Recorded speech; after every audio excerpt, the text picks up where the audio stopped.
This morning, I went through a period of joy through the discomfort. I'll tell you how I did that. First of all, like the melancholic rain could not match my mood better. And I woke up with this feeling of running in place, running, getting nowhere. Once in a while, making a big stride. And I don't mind the backslides because I tend to kind of jump really far and then I need to kind of fill in the information or fill in the integration. And that's okay with me. I'm okay with that. I know that's my nature. But the feeling of kind of working and not really getting anywhere, that's different.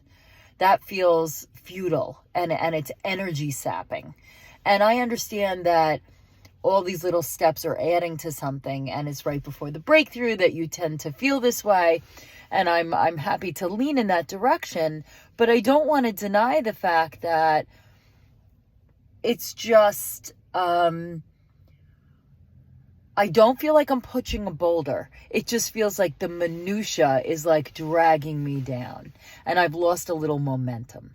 So I used to feel really frantic that the fire's going out and that's it. Like I didn't even fucking believe in this shit in the first place. My passion's gone. I'm full of shit. And now I can kind of smile and or tear up and say, you know what, babe, like tomorrow you might feel on fire and this might continue, but it is to an end. And that faith, that trust, that real trust in my journey, in God, in doing my best to listen for guidance and not let my humanity mess it up too much. That is a new gift for me. The gift of patience is new.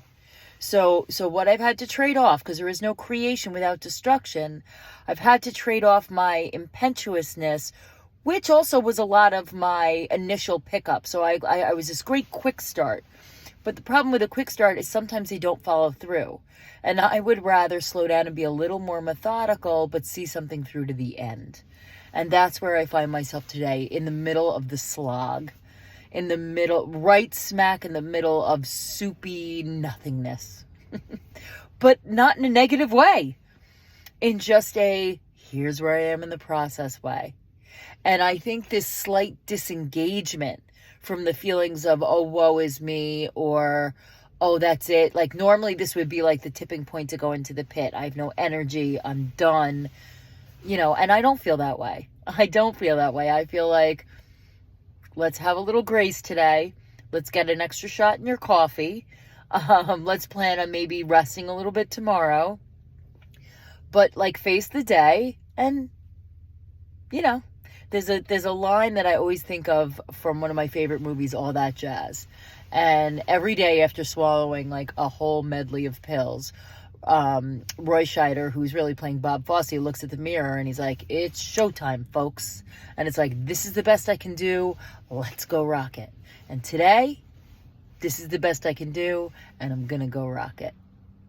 So that is what came up for me today. And what I ask you is, when you start to sink into that feeling of like, like either feeling overburdened or just feeling like lack of focus or energy, what I ask you is, how emotionally involved do you get in that process? Are you able to back up and be like, wow, I observe you being like bummed out? Or do you feel like you need to inhabit every feeling to the max? Because that was me my whole life until, I don't know, a year ago. I find myself finally able to divorce myself of the immediate feeling. And it's pretty freeing. So that's what I ask you today, to look inside or reflect back to a time where you felt just not a lot of momentum, and how did you review that with yourself? Did you castigate yourself? Did you pep talk yourself? Did you give yourself just a little grace to be how you are? So those are all the things that come up for me today, and I will see you tomorrow.